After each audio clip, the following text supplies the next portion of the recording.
Arctic blast that is slamming the country from the Midwest to the Northeast is sparking winter weather warnings. Record lows are now in the forecast, and ABC's Lindsay Janis is in Minneapolis, where the temperatures are dropping. Good morning, Lindsay. Good morning, Michael. Winter's first big freeze is here in the Midwest and headed towards the Northeast. Here in Minneapolis, the snow flurries in the air. The thermometer says it's 20, but it feels like 6. And by tomorrow, that feels like will drop to near 0. I've just been standing out here a few minutes. My hands are already in pain. There are winter storm warnings in effect across the Midwest today. Some areas could see up to a foot of lake effect snow. Cold and getting colder. Brace yourselves. Michael? I'm braced. I don't care how much you think you're ready for it. You're never ready for it. And we're going to go over to Ginger. And Ginger, how cold is it actually going to get? Wait till you see these numbers. It's painful. Let's go ahead and start, though, with the images that come from that same cold front. This was Fargo, and dozens of accidents. Thankfully, on that school bus, no children were there when it spun out. But I wanted to just point you toward those numbers. And I'll go ahead and have that Arctic blast on the map. The pinks and purples some of us hate to see, or others love. The feels likes, right? These are wind chills. Minneapolis 7, up in northern Minnesota, well below 0. But then by tomorrow morning, a place like Chicago will see falling temperatures enough so that it only feels like 10. Detroit 12. And then it's Saturday morning when the cold, the core or the focus of that air gets right to the northeast. The wind chills will be in the teens. Even Raleigh and Asheville, 21 and 24 respectively, all in the deep freeze.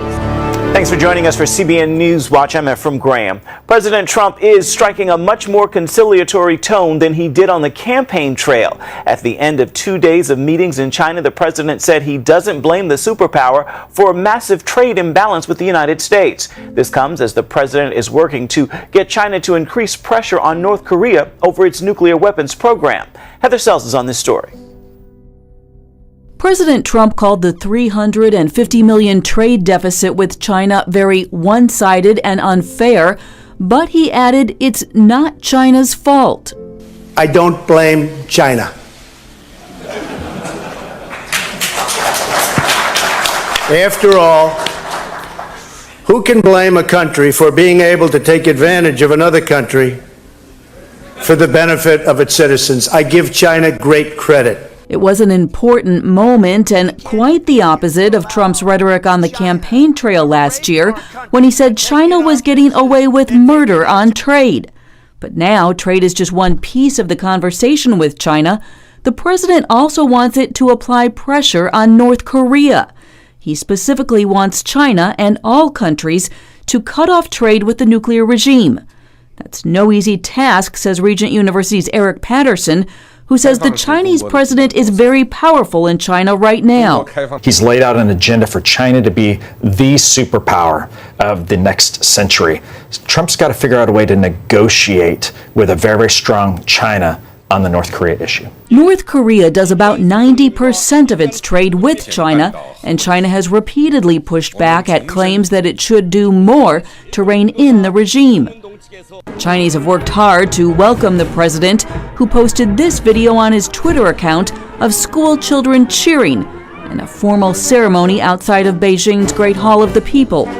He and the First Lady also enjoyed a personal tour of the Forbidden City. But did he make any progress on North Korea? The president made it clear that the two leaders talked about it and that China understands the need for UN resolutions aimed at depriving the North of revenue for its nuclear ambitions. We agreed on the need to fully implement all UN Security Council resolutions on North Korea and to increase economic pressure until North Korea abandons its reckless and dangerous path. The president heads next to Vietnam for the final leg of his Asia trip. The Kremlin says Russian President Vladimir Putin will meet with Trump there. Heather Sells, CBN News. The United States has delivered 2 more F-35 warplanes to Israel as part of its military aid to the Israeli regime. The 2 stealth fighter jets bring the current Israeli squadron to a total of 9. U.S.-made warplanes and weapons, including smart bombs, were used to kill and maim thousands of Palestinians, including hundreds of women and children in the Gaza Strip during Israeli wars since 2008. They also caused wanton and vast destruction in the tiny coastal enclave in the 2014 war. In August, an F-35 fighter jet was used to attack the Gaza Strip. Human rights organizations have expressed their outrage at the United States' complicity through military aid and support in the Israeli attacks on Palestinian civilians. Human rights organizations are outraged and deeply concerned by the continued supply of advanced military weapons to Israel, who has in the past used such weapons against Palestinian civilians and civilian infrastructure. In other words, Israel has committed acts that amount to war crimes using these weapons.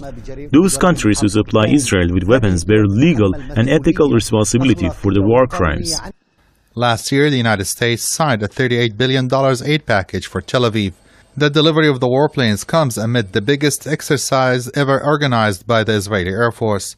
Israel will ultimately receive 50 of the cutting-edge aircraft by the year 2024. America supplies Israel with weapons in order to humiliate the Arab nation, the Muslim nation, to keep the Arabs divided, to perpetuate the occupation of Palestine, simply because America is against the human rights, against democracy. They are actually the enemy of mankind. America and Israel are two rogue states which are the enemies of mankind.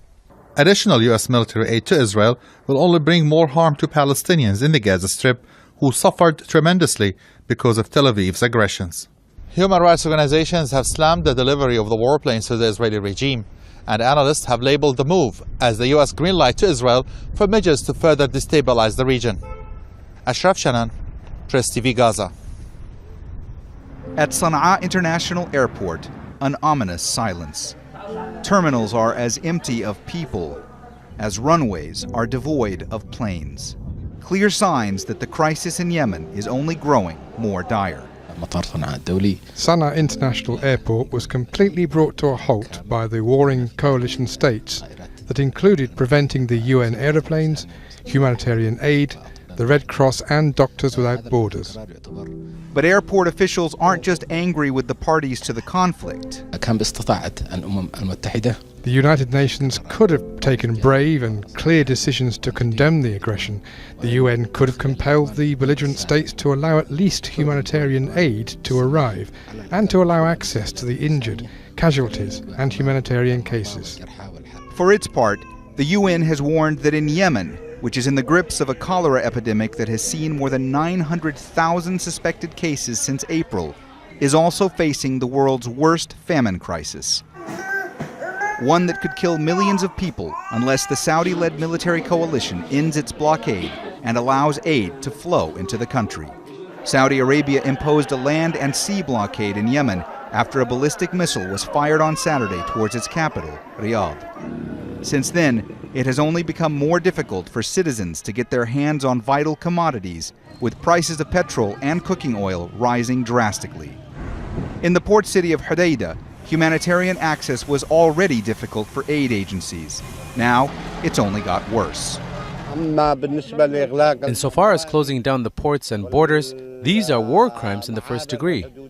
At the UN Office for the Coordination of Humanitarian Affairs in Sana'a, officials are extremely concerned of what will happen if they can't continue to bring food into the country.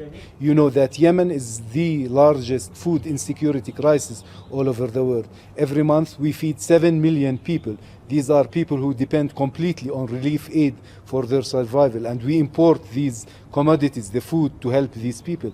Which is why the longer Yemen's air and seaports sit empty, the longer the suffering will continue. Mohammed Jamjoom, Al Jazeera.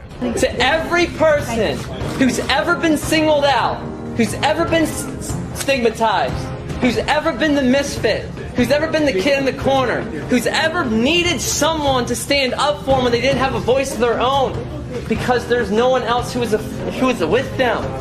This one's for you. Welcome back to Harvard. That was Democrat Danica Roem, who yesterday became the first transgender state legislator ever elected in Virginia. Once she's sworn in next year, she'll be the only openly transgender legislator to be seated in a state legislature. She defeated Republican Robert Marshall, a 13-term incumbent who called himself Virginia's chief homophobe, I suppose proudly, and earlier this year introduced a bathroom bill that died in committee, according to the Washington Post. But anyway, I'm joined now by Virginia Delegate-elect Danica Roem. So is it Madam Delegate? What do they say down there? What's the formality and the salutation? Is it delegate, or do I call you delegate, or what? The gentlewoman from Manassas will do fine.